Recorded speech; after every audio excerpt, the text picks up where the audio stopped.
Have you ever noticed how female leads in movies are more about looking good than actual storytelling? Do we really need female leads? Or are they just there for sex appeal? In this video, I'll break down why female leads in movies often serve no real purpose beyond eye candy and why they might not be as necessary as Hollywood wants us to believe.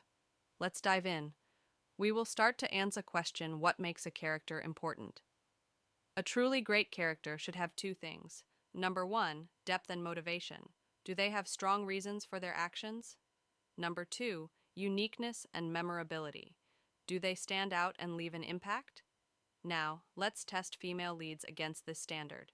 If we look at some of the highest rated movies of all time, The Shawshank Redemption, The Godfather Part 2, The Dark Knight, The Lord of the Rings, one thing stands out. None of them rely on a strong female lead. In fact, we can hardly name any memorable female lead from these top-tier movies. Why? Because they weren't needed to make a great film. Fact over sexualization of female leads industry doesn't prioritize deep female characters. They prioritize marketability. Women in movies are often dressed, filmed, and written in a way that caters to male desire rather than their actual role in the story. Even in movies where women are leads, their sexuality often takes center stage over real depth. Examples.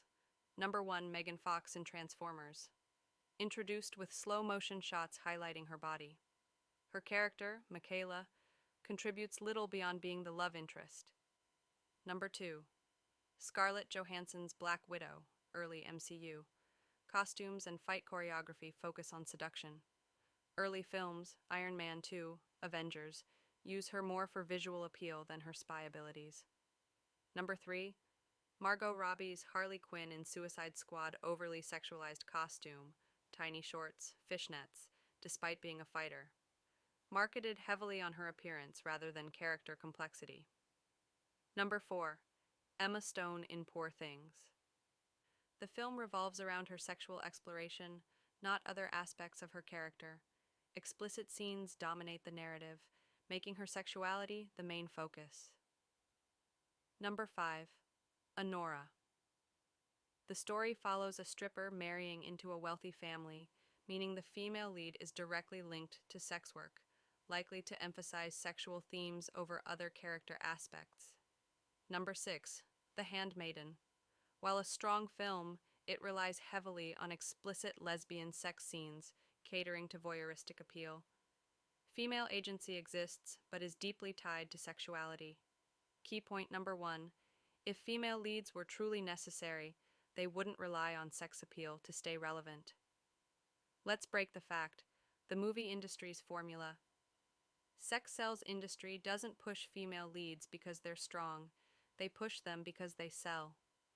Even when a female lead is supposed to be empowered, she is still marketed in a way that prioritizes her looks over her depth. Movie posters also follow on sex sells. Male-led action movies, Strong Pose, Gripping a Weapon, John Wick, Mission, Impossible.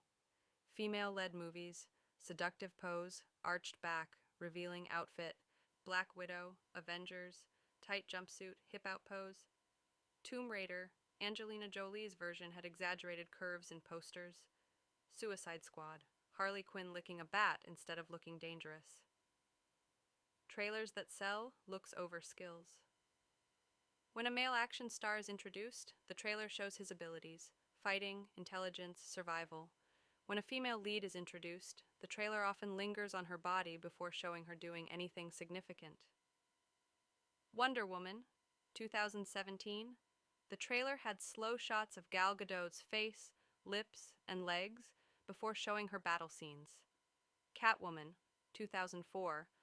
Almost every shot of Halle Berry emphasized her outfit rather than her skills. Transformers. Megan Fox wasn't even the lead, but the trailer made sure to include a slow-motion shot of her fixing a car. Key point number 2. Industry sells women, not characters. The Oscar controversy. Nudity wins awards. If you look at Oscar-winning female performances, there's one pattern. Without severe nudity, no actress has been able to secure an Oscar. Recent examples: Emma Stone in Poor Things, 2023. Heavily sexualized role. Honora, 2024, Sean Baker. Controversial win with themes of sex work. What does this mean?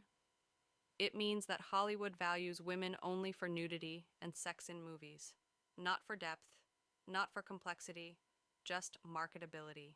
Now ends this why male leads dominate superhero and action films. The truth is simple. The audience doesn't find female action leads realistic. People prefer male-led superhero movies because they feel authentic. For example, The Dark Knight 2008, grounded, intense, deep. The Avengers 2012, carried by Iron Man, Thor, Captain America. John Wick series, no need for sexualization, just raw action. Meanwhile, female-led action movies often flop, Birds of Prey, Captain Marvel, because they lack realism and are pushed as forced representation.